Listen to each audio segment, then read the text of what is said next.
దైవజ్ఞ నూకల రవికుమార్ సిద్ధాంతి గారి ఆధ్వర్యంలో అష్టలక్ష్మి హోమం చేయించుకొనుటకై వెంటనే సంప్రదించండి.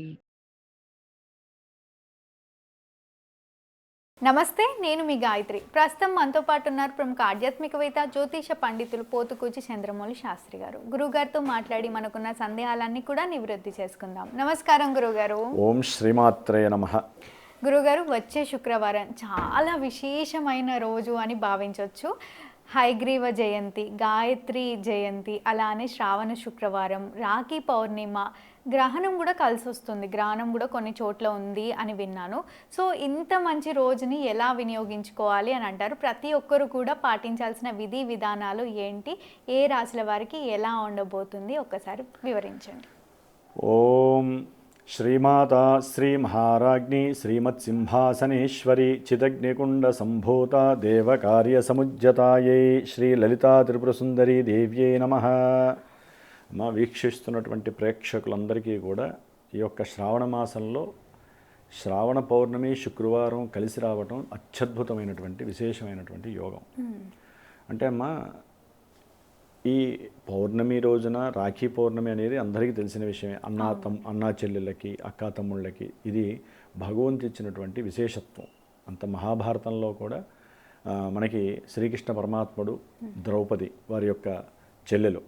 అంటే ఒకానొక సందర్భంలో శ్రీకృష్ణుడికి ఈ యొక్క సుదర్శన చక్రం వినియోగించే సమయంలో విష్ణుమూర్తి అంశలో ఇబ్బంది కలిగినప్పుడు చేతికి కాస్త దెబ్బ తగులుతుంది. రక్తం ఆపడానికి అమ్మవారు ద్రౌపదీదేవి తన యొక్క చీర కొంగుని ఆయనకి వేలికి కట్టింది. అప్పటి నుంచి ఏంటంటే ఇవన్నీ ఏంటంటే మన పురాణాల్లోంచి వచ్చినవే. అన్న చెల్లెల యొక్క భౌబంధుత్వాలు చాలా గొప్పవి, రక్త సంబంధాలు. వాటిని నిలబెట్టడానికి పరంపరంగా ఇవన్నీ కూడా రాఖీ పౌర్ణమి అనేటటువంటిది ఒక లభించింది. మనకు ప్రతిసారి కూడా ఒక డౌట్ ఉంటుంది, అసలు రాఖీ ఏ సమయంలో కట్టుకోవాలి, కట్టుకునేటప్పుడు పాటించాల్సిన నియమాలు ఏంటి అని. అంటే ఈ సమయంలో ఇప్పుడు వచ్చే పౌర్ణిమ రోజు ఏ సమయంలో కట్టుకుంటే మంచిది అసలు? ఇది యాక్చువల్లీ అమ్మ చాలామందికి డౌట్ ఉంది. గురువారం పూట ఎక్కువసేపు ఉంది. గురువారం 8:30కో 9కో బిగిన్ అయింది, 9:30కో. 28వ తేదీ శుక్రవారం 9:50 వరకే ఉంది కదా, ఏ రోజు చేసుకోవాలి అని. శుక్రవారమే చేసుకోవాలి. ఎందుకంటే ఉదయం పూట మనకి సూర్యోదయ కాలంలో పౌర్ణమి ఉంది. అదే మనకి రాఖీ పౌర్ణమి. ఎక్కువ సమయం ఉంది కదా అని చెప్పి ఆ ముందు రోజు చేసుకోరు ఎవరు కూడా. ఎందుకంటే పొద్దున్నే స్త్రీలు ఎవరైనా సరే, పెద్దవాళ్ళు కానీ పెళ్ళి కాని వాళ్ళు కానీ ఎవరైనా ఒక గౌరీమాతను తయారు చేసుకొని ఆ యొక్క రాఖీలన్నీ అక్కడ పెట్టి గణపతి పూజ చేసేసుకొని చక్కగా చేసుకొని, మా అన్నయ్య అయితే అన్నయ్య బాగుండాలని, తమ్ముడైతే తమ్ముడు బాగుండాలని కోరుకొని అప్పుడు ఆ రాఖీని ఇంట్లో ఉన్న వాళ్ళ ఇంట్లో లేదా బయట ఉంటే బయటకు వెళ్ళి కడతారు కదా, స్వీట్ తినిపించేసి చక్కగా స్త్రీమూర్తులు వాళ్ళ యొక్క అన్నగారు బాగుండాలని, తమ్ముడు బాగుండాలని, వారి యొక్క ఆయుష్ కోసం చేసే పూజ ఇది. అట్లాగే వాళ్ళు కూడా ఏంటంటే వస్త్రాభరణాలు, కొంతమంది డబ్బు ఉంటే కనుక వెండి పట్టీలో, లేకపోతే మెల్లో వేసుకోవడానికో గాజులో, లేకపోతే అట్లా ఏవో బంగారపు ఆభరణాలు ఇస్తారు. వస్త్రం కంపల్సరీ ఇవ్వాలి. అన్న కానీ తమ్ముడు కానీ చెల్లెలికి కానీ అక్కకి కానీ వస్త్రం ఇవ్వాలి. డబ్బులు ఇవ్వకపోయినా పర్వాలేదు. అట్లాగే ఇచ్చి వారికి అక్షతలు వేస్తారు. ఇట్లా ఈ విధంగా ఈ యొక్క రక్త సంబంధాన్ని విశేషంగా జరుపుకునేటటువంటి రోజు ఆ యొక్క శ్రావణ పౌర్ణమి. అట్లాగే వీళ్ళకి ఎవరికైనా సరే ఆయుర్భంగ దోషాలున్నా కూడా ఈ స్త్రీలు ఎవరైతే కడతారో ప్రేమయుక్తంగా, డబ్బుల కోసం చీరల కోసం ఎవరు కట్టరమ్మా. మన యొక్క సనాతన ధర్మంలో ప్రేమతో కట్టే వాళ్ళే ఉంటారు. ఎందుకు కడతారంటే యమునాదేవి తన యొక్క అన్నగారైనటువంటి యమధర్మరాజుకు కూడా ఆవిడ యొక్క కథ ఉంది. అది కూడా అంటే ఏంటి, యముడు వలన కలిగేటటువంటి కీడు నుంచి కూడా తొలగించుకోవడానికి ఇది అత్యద్భుతమైనటువంటి రోజు అన్నమాట. కాబట్టి ఈ విధంగా మనకు పురాణ గాథలు చాలా ఉన్నాయి. ఇదేదో కొత్తగా క్రియేట్ చేయలే ఈ రాఖీ పౌర్ణమి. మరి చంద్రుడు ఆ రోజున రాహు యొక్క నక్షత్రంలో మనకి కుంభరాశిలో కలిసి ఉంటాడు. శతభిష నక్షత్రంలో చంద్రుడు రాహుతో కలిసి ఉంటాడు కాబట్టి మన దేశంలో లేదు. ఎందుకంటే రాహు ధనిష్ఠా నక్షత్రంలో ఉన్నాడు కాబట్టి ఇక్కడ మనకి మన దేశంలో శతభిష నక్షత్రంలో ఉన్న చంద్రుడికి ఈ యొక్క దోషం అంటదు. వేరే కొన్ని దేశాల్లో ఉన్నటువంటి వాళ్ళకి మాత్రము ఈ యొక్క శ్రావణ పౌర్ణమి రోజున చంద్రుడు శతభిష నక్షత్రంలో ఉన్న రోజున, శతభిష నక్షత్రము కుంభరాశి వాళ్ళకి, ఆరుద్ర నక్షత్రము, స్వాతి నక్షత్రము, ఈ రాశుల వారికి, కర్కాటక రాశి చంద్రుడు అధిష్టాన దేవత కాబట్టి ఈ రాశుల వారికి, కుంభరాశి వారికి, వీరికి ఈ యొక్క దోషం అధికంగా ఉంటుంది. ముఖ్యంగా మకర రాశి, మకర రాశి వారికి మీనరాశికి కూడా ఉంటుందమ్మా 12వ ఈ స్థానంలో. గ్రహణం వలన ఈ గ్రహణం వలన ఓకే. అంటే విదేశాల్లో ఉన్న వాళ్ళకి చాలా వరకు ఈ బాధలు ఉంటాయన్నమాట. ఇక్కడ ఇక్కడ లేదుగా, effect ఇక్కడ ఏం గ్రహణం ఉండదు లేదు, కదా. ఎఫెక్ట్ ఉండదు. ఎట్లయినా తలస్నానాలు చేస్తారు, దీపారాధన చేస్తారు. గ్రహణం మనకి పడితే ఏంటంటే రాత్రిపూట జరగాలి. రాత్రిపూట జరుగుతుంది కాబట్టి అది పెద్ద విషయం, కానీ మనకి లేదు, అసలు మనకి గ్రహణం అనేది లేదు. కాకపోతే ఏంటంటే విదేశాల్లో ఉన్నటువంటి వాళ్ళు కొన్ని ఆచరించాల్సినటువంటివి కూడా నేను చెప్తాను. మన వాళ్ళు అవుట్ ఆఫ్ కంట్రీలో ఉంటారు ఇక్కడ మనకి చేసేటటువంటి పూజాధికాల్లో పాల్గొనడం ద్వారా కూడా వాళ్ళకి ఆ ఎఫెక్ట్ అనేది తగ్గుతూ ఉంటుంది. కాబట్టి కుంభరాశి, మకర రాశి, కుంభరాశి, మీనరాశి, అట్లాగే కర్కాటక రాశి, సింహరాశి, కాస్త తులారాశి వారు, వృశ్చిక రాశి వారు, వీరు కొంచెం జాగ్రత్తగా ఉండాలి. విదేశాల్లో ఉన్నటువంటి వాళ్ళు ఎక్కడైతే గ్రహణం పడుతుందో అక్కడ మన యొక్క సనాతన ధర్మాన్ని పాటించే వాళ్ళు జాగ్రత్తలు తీసుకోండి. ఏది మనకి గ్రహణం పడినటువంటి సమయంలో ఏ విధంగా ఆచరించాలో అవన్నీ కూడా ఆచరించండి. ఇంకొకటి హయగ్రీవ జయంతి. చదువుకునేటటువంటి వాళ్ళకి, ఉన్నత విద్యాభ్యాసం ఆర్జించాలి, విదేశాలకు వెళ్ళాలి అనుకున్నటువంటి వాళ్ళకి, చదువుకునేవి గుర్తు లేకపోయినా, ఎగ్జామ్స్ సరిగ్గా రాలేకపోతున్నా, ఇక్కడ అన్నీ గుర్తుంటాయి, రాసే సమయానికి వాళ్ళకి ఏవి గుర్తుకు రావు. అట్లా ఏదైనా విద్యా విఘ్నాలు కలుగుతున్నా, అంటే చదువుకుంటూ కొంతమంది సొగంలోనే ఆపేసి ఉంటారే, వాళ్ళకి ఈ హయగ్రీవ జయంతి విశేషం. కొంతమంది చార్టెడ్ అకౌంట్స్ 1కి 10 సార్లు రాస్తూనే ఉంటారు, 10 సంవత్సరాలైనా 20 సంవత్సరాలైనా, వాళ్ళ కోసము. అట్లాగే విశేషంగా ఐఏఎస్లు, గవర్నమెంట్ జాబ్స్ కోసం ప్రయత్నం చేసే వాళ్ళకి గురుబలం అనేటటువంటిది తగ్గిందనుకోండి, రవిబలం తగ్గిందనుకోండి, వీళ్ళిద్దరూ విష్ణుమూర్తి అంశకి సంబంధించినటువంటి గ్రహాలు. ఈ హయగ్రీవుడు విష్ణుమూర్తి యొక్క అంశ. ఎందుకంటే ఒకానొకప్పుడు అది కూడా ఒక కథ ఉందమ్మా. విష్ణుమూర్తి 10,000 సంవత్సరాలు యుద్ధం చేసి రాక్షసులతో ఆయన ఏదైతే ఉపయోగించాడో ఆ గాంధీవాన్ని ఇక్కడ పెట్టుకొని పడుకుంటాడు. అంటే ప్రశాంతంగా నిద్రావస్థలోకి వెళ్తాడు ఆయన అలసిపోయి. ఈ దేవతలందరూ కూడా, బ్రహ్మాది దేవతలు, అట్లాగే బ్రహ్మ, శంకరుడు, అట్లాగే మిగతా ఇంద్రుడు, దేవేంద్రుడు, మిగతా దేవతలందరూ కూడా ఒక యజ్ఞాన్ని చేద్దామని తలపెట్టి, మరి విష్ణుమూర్తి లేకపోతే ఎట్లా? ఆయనే యజ్ఞేశ్వరుడు. యజ్ఞమూర్తి ఎవరంటే విష్ణుమూర్తి. ఎవరు ఏ హోమం చేసినా యజ్ఞ బ్రహ్మ ఎవరంటే విష్ణుమూర్తి. ఆయన అనుగ్రహం లేకుండా ఏది జరగదు. కాబట్టి ఈయన విశ్రమిస్తున్నప్పుడు వీళ్ళు వచ్చేసేసి, అయ్యో ఈయన పడుకున్నాడు, ఎన్ని వందల సంవత్సరాల తర్వాత నిద్రలేస్తాడో, అట్లా నుంచొని పడుకున్నాడు ఇక్కడ గడ్డం కింద పెట్టుకొని ఆయన ఆ విల్లు పెట్టుకున్నప్పుడు అర్థం కాక ఒక వమ్రి అనేటటువంటి ఒక చెదని వీళ్ళు తయారు చేస్తారు. అంటే సృష్టిస్తాడు బ్రహ్మదేవుడు. సృష్టించి ఆయన నిద్ర, ఇప్పుడు ఏంటంటే అమ్మ కొన్ని ఉన్నాయి నియమాలు మనకి శాస్త్రరీత్యా, నిద్రపోతున్న వాళ్ళని, భోజనం చేస్తున్న వాళ్ళని, దంపతులు ఎవరైనా విడిగా ఉన్నప్పుడు వాళ్ళని ఎవరూ కూడా డిస్టర్బ్ చేయకూడదు. అట్లాగే విద్య చదువుకునేటటువంటి వాళ్ళని విద్యా విఘ్నం చేయకూడదు, లేపకూడదు. ఊరినే లేపినా కూడా అది దోషం అవుతుంది, కాన్సన్ట్రేషన్ దెబ్బతిని. అట్లాగే ఇట్లా ఎన్నో రకాలైనటువంటి ఈ దోషాల వలన ఏంటంటే అమ్మ, యజ్ఞం చేస్తూ కూడా వాళ్ళని మధ్యలో ఎవరైనా వెళ్ళి డిస్టర్బ్ చేసి గొడవలు పడ్డా కూడా అదంతా కూడా బ్రహ్మహత్య మహాపాతకం. మరి ఇవన్నీ తెలిసి వాళ్ళు ఏం చేస్తారంటే ఒక చదమును తీసి ఆ యొక్క కింద భాగాన్ని కొరికేసేసి ఆ యొక్క విల్లు ఏదైతే ఉందో అని చెప్తే, మరి నాకేంటి ఉపయోగం అని చెప్పి ఈ యొక్క ఒమ్రి చెద పురుగు అడుగుతుంది. మరి ఆయన నిద్ర లేపితే నాకు బ్రహ్మహత్య మహాపాతకం, మరి నాకు ఏదో ఒకటి ఉండాలి కదా, స్వార్థం లేకుండా నేనేం చేస్తానంటే, సరే యజ్ఞ బ్రహ్మ కాబట్టి ఎవరైతే భూలోకంలో యజ్ఞాలు చేస్తారో ఆ యజ్ఞానికి సంబంధించిన వాళ్ళు వేస్తున్నప్పుడు ద్రవ్యాలన్నీ అటు ఇటు పడతాయి, అవన్నీ నీకే భోజనంగా అర్పిస్తున్నాం, అదొక వరం పో అని చెప్పి. సరే ఆనందపడిపోయి వెళ్ళి కురకంగానే, అది సామాన్యమైన బరువు అమ్మాయింది, ఆయన బరువంతా దాని మీద పెట్టట్టే కదా, కింద అలా కురకంగానే ఏమవుతుంది, ఆ దారం ఆ యొక్క నారి ఏదైతే ఉందో ఒక్కసారి బోన బ్రహ్మాండాలని కూడా దద్దరిల్లేటటువంటి సౌండ్. మరి అది అయినప్పుడు ఏమవుతుంది, ఆ దారం కింద నుంచి ఫోర్స్గా వచ్చేసి గ్రావిటీ ఆయన యొక్క శిరస్సుని ఖండించేస్తుంది.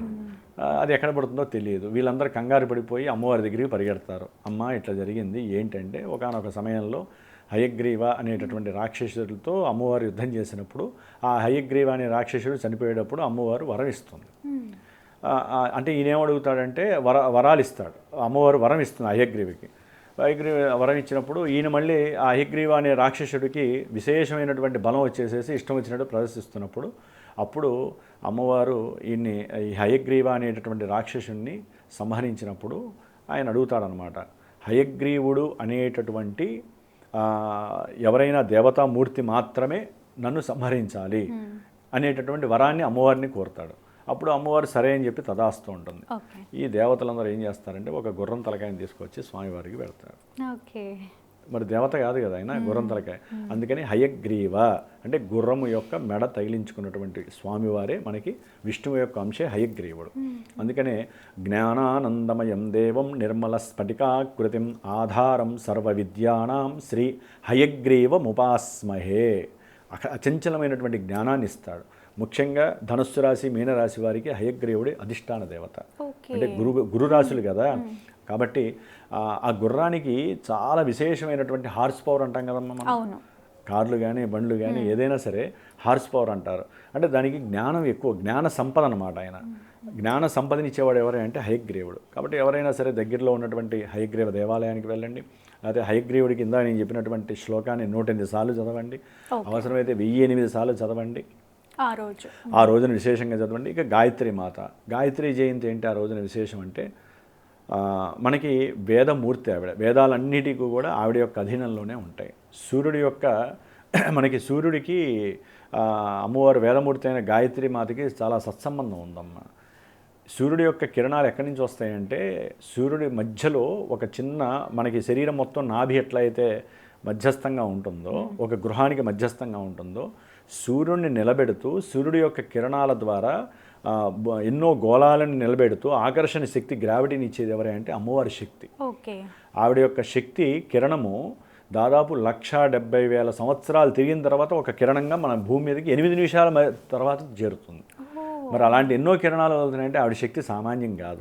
అట్లాగే ఎవరైనా సరే, ఇప్పుడు మేము ఉన్నామమ్మా బ్రాహ్మణం, ఆ రోజున కంపల్సరీ మేము యజ్ఞోపవీతాన్ని మార్చుకోవాలి. అట్లాగే ఈ సంవత్సరంలో ఈ 2-3 నెలల క్రితం ఎవరైతే ఈ యజ్ఞోపవీతాన్ని మార్చుకునేటటువంటి బ్రహ్మత్వాన్ని పొందుతూ ఉంటారు. అంటే దాన్ని ఒడుగు అంటారు, ఉపనయనం, జంజం మార్చుకోవాలి కంపల్సరీ. వాళ్ళు ఉపాకర్మ చేసుకుంటారు, ఈరోజే చేసుకుంటారు. ఇట్లా విశేషమైనటువంటి వేదాలకి ఆవిడే మూర్తి దేవత కాబట్టి ఆ రోజున ఆవిడ యొక్క జయంతి, ఆవిడని ఆరాధించుకోవాలి. అట్లీస్ట్ ఆవిడ మంత్రాలు కొంతమంది వినాలి.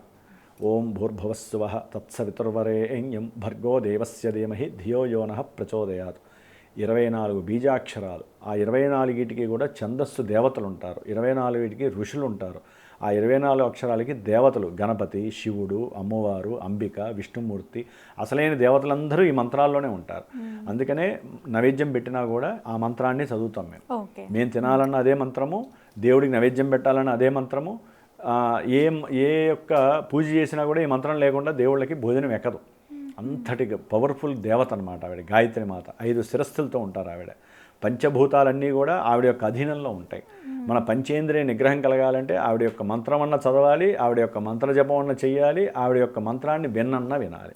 దాని ద్వారా ఏమవుతుందంటే శిరో ప్రక్షాళన అవుతుంది. శిరస్సులో ఉన్న చెడంతా పోయి మన దగ్గర ఎక్కడెక్కడో మూల ఇరుక్కున్నటువంటి జ్ఞానం అంతా ఒక చోట ప్రస్ఫుటంగా లభించి అది అనంత విశ్వాలకి, అంటే ఒక విశ్వం, మన ప్రపంచానికి మనం ఏంటో తెలియజేసేటటువంటి శక్తిని ప్రసాదించే అమ్మవారికి ఆ రోజున విశేషంగా ఎవరైనా సరే దగ్గర దేవాలయాలు ఉంటాయి, ఎక్కడో ఒక చోటు ఉంది ఆవిడ దేవాలయాలు, అన్ని చోట్ల ఉండవు. ఆ తల్లికి నమస్కారం చేసుకుని ఇంట్లో ఫోటోలోకి నమస్కారం చేసుకోవటం. ఈ విధంగా రాఖీ పౌర్ణమి, హయగ్రీవ జయంతి, గాయత్రి జయంతి, శ్రావణ పౌర్ణమి, గ్రహణం కూడా చెప్పేసాము. శ్రావణ శుక్రవారం రావటం, మరి స్త్రీమూర్తులు శుక్రవారాన్ని ఈసారి 5 శుక్రవారాల్లో ఇది మధ్యస్థ శుక్రవారం అయింది. అంతకుముందు శుక్రవారం 3వ శుక్రవారం.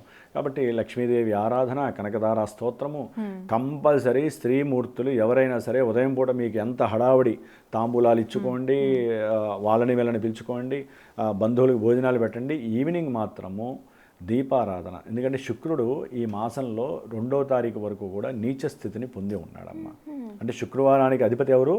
శుక్రగ్రహం, అవునా? స్త్రీల అట్లాగే సంతానాన్ని ఇవ్వాలన్నా, భోగభాగ్యాదులు ఇవ్వాలన్నా, పెళ్లి చేయాలన్నా, పెళ్ళైన తర్వాత అన్యోన్యంగా దాంపత్యాన్ని గడపాలన్నా కూడా శుక్రుడు బలంగా ఉండాలి. శుక్రుడు బలహీనంగా ఉన్నాడు కన్యారాశి వారు ముఖ్యంగా. అట్లాగే తులారాశి వారు, వృషభ రాశి వారు. అట్లాగే శుక్రగ్రహ నక్షత్రాలు కొన్ని ఉంటాయి. పూర్వాషాఢ నక్షత్రం, భరణీ నక్షత్రము, పూర్వ ఫల్గుని నక్షత్రం. ఈ నక్షత్ర జాతకులు ఇందాక చెప్పిన ఆరుద్ర, స్వాతి, అట్లాగే మనకి నక్షత్రాల్లో శతభిష నక్షత్రం. ఈ యొక్క నక్షత్ర జాతకులు చెప్పినటువంటి రాశుల వారు తప్పకుండా అమ్మవారి ఆరాధన చెయ్యండి. ఇది లలితా సహస్రనామము, లలితా అష్టోత్తరము, లలితా త్రిశతి, ఈ 3 తప్పకుండా చదవండి. మరి వీళ్ళ ముగ్గురిని ఆరాధించాలంటే ముందు దేవి ఖడ్గమాల స్తోత్రము తప్పకుండా చదవాలి. ఓకే. ఎందుకంటే మనల్ని మనం ప్రిపేర్ చేసుకోవాలి కదా. దేవి ఖడ్గమాల అంటే మన యొక్క శరీర అవయవాలని, శరీరాన్ని కూడా ఒక అమ్మవారి రూపకంగా మనం తయారు చేసుకుంటూనే లలితా సహస్రనామం చదివేటటువంటి శక్తి మనకి లభిస్తుంది. ఈ విధంగా చేసుకోండి. ముఖ్యంగా గ్రహస్థితుల్లో అమ్మ బాగా ఆరోగ్యపరంగా ఇబ్బంది పడే వాళ్ళకి, ఇందాక చెప్పినటువంటి జ్ఞాన సంపద, కొంతమందికి ఏంటంటే ఆటిజం వలన ఇబ్బంది పడే వాళ్ళు ఉంటారు, ఎదగలేరు.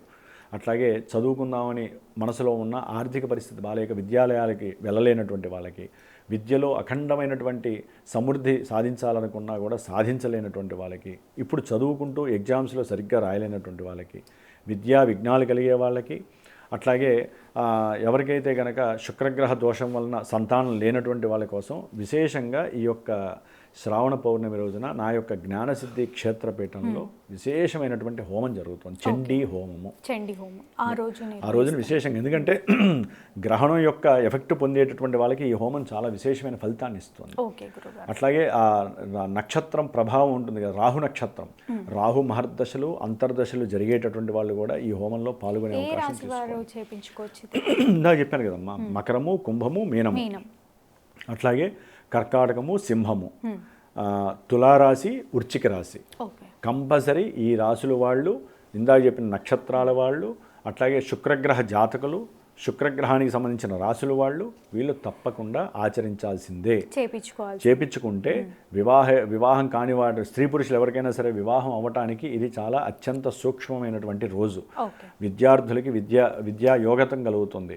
అట్లాగే సంతానం లేనటువంటి వాళ్ళకి సంతాన సౌలభ్యం కలుగుతుంది. ఎందుకంటే శుక్రబలం పెరిగితే పురుషుడికి ఆ యొక్క వీర్యస్థితి పెరుగుతూ ఉంటుంది, స్త్రీలకి అండోత్పత్తి పెరుగుతుంది, అంటే గర్భాన్ని ధరించే యోగం కలుగుతుంది. కాబట్టి ఇంతటి విశేషమైన రోజులో నా యొక్క పీఠంలో హయగ్రీవుడి యొక్క మూలమంత్రంతో హోమము, అట్లాగే గాయత్రి మంత్రంతో హోమము, అట్లాగే గ్రహణ షోలో ఉన్నటువంటి ఈ రాశుల వాళ్ళు, ఈ నక్షత్రాల వాళ్ళ కోసం అని చెప్పి గ్రహణ దోష పరిహారార్థమై చేస్తూ, ముఖ్యంగా ఆ రోజున శతభిష నక్షత్రం కాబట్టి ఆ రోజున దుర్గాదేవికి సంబంధించిన చండీ హోమము, అట్లాగే లక్ష్మీ అమ్మవారికి సంబంధించిన శ్రీ సూక్త హోమము, ఇన్ని హోమాలు ఒకేసారి ఒకే చోట హ్యాపీగా చేస్తున్నాను. కాబట్టి అవకాశం ఉన్నవాళ్ళు, దూర ప్రాంతాల్లో ఉన్నటువంటి వాళ్ళు కుదరదు చేయాలన్నా, ఇక్కడున్నా కూడా హోమాలు చేయాలంటే అంత శక్తి ఎవరికీ లేదు. కాబట్టి నన్ను సంప్రదించండి. చక్కగా హోమం చేసి ఆ హోమానికి సంబంధించి విశేషమైనటువంటి లక్ష్మీదేవి యొక్క రక్ష మీ ఇంటికి వస్తుంది. అమ్మవారికి సంబంధించినటువంటి ఆ హోమం ఏదైతే చేశానో ఆ యొక్క రక్ష ఉంటుంది కదా, ఆ రక్షతో పాటుగా చేతికి కట్టుకోవడానికి కూడా పూజ చేస్తాను ఆ రోజు విశేషంగా, యజ్ఞగుండానికి, అది కూడా మీకు అందుతుంది. ఆ యొక్క విశేషత్వం ఏంటనేది భవిష్యత్తులో మీరు అనుభవిస్తే కానీ మీకు తెలియదు. కాబట్టి ఎవరైనా సరే నన్ను సంప్రదించండి. ఆ యొక్క ఫోన్ నెంబర్ ఉంటుంది, ఆ ఫోన్ నెంబర్కి నన్ను సంప్రదిస్తే మీ యొక్క గోత్రనామాదులతో పాటుగా మీ యొక్క అభీష్టం, ఎందుకంటే ఒకళ్ళు ఒక రకమైన అభీష్టంతో ఉంటారు, కోరికలు మాత్రమే తీరడానికి, దోషాలుంటే పోవడానికి మాత్రమే చేస్తున్నానమ్మా ఇది. కాబట్టి ఎవరైనా ఉంటే కోరికలు అంటే ఇవే కదమ్మా, ఇంత మించి ఉంటే 10-15 ఉంటే మొత్తం మీద, ఆ 15 మనందరం కూడా ఆ సుడిగుండంలో పడుతున్నాం. ఎందుకంటే అమ్మా ఇది నా పీఠంలో ఏంటంటే విశేషత్వాలు కలిగినటువంటి రోజుల్లో నేను ఆ కార్యక్రమాలు నేను చేసుకుంటున్నప్పుడు 10 మందికి ఉపయోగపడుతుంది. 10 మందికి ఎక్కువ అమౌంట్తో పని లేకుండా ఉన్నంతలో స్వల్పంగా వాళ్ళు కూడా చేసుకుని ఆ పుణ్య ఫలాన్ని వాళ్ళకు కూడా అందజేయడానికి నా వంతు ప్రయత్నం చేస్తాను. కాబట్టి మీరు ఎవరన్నా ఉంటే సంప్రదించండి, నేను చేస్తాను. మీరు మాత్రము ఆవు నేతిలో 6 ఒత్తులు దీపారాధన వేసి లలితా సహస్రనామం ఇందా చెప్పినవన్నీ అయ్యేంత వరకు ఒక 2 గంటలన్నా ఆ దీపం వెలిగేటట్టుగా సాయంత్రం కూడా చేయండి. రాఖీ కట్టేటటువంటి వాళ్ళు 7:50 నిమిషాల నుంచి 9 గంటల 50 నిమిషాల మధ్యలో రాఖీ కట్టండి. 7:50 నుంచి 9 గంటల 50 నిమిషాల మధ్యలో అత్యద్భుతమైనటువంటి సమయం గడుస్తుంది. మార్నింగ్ కట్టుకుంటే మంచిది. తర్వాత కుదరని వాళ్ళు తర్వాత అయినా కట్టుకోవచ్చు. ఏదైనా పూజ చేసి కట్టేటప్పుడు రక్ష అని కట్టండి, అంటే అవతల వ్యక్తులకి రక్ష కలగాలి అని. రక్షా సూత్ర దేవత అంటారమ్మా. తప్పకుండా గురుగారు, ధన్యవాదాలు. శుభమస్తు.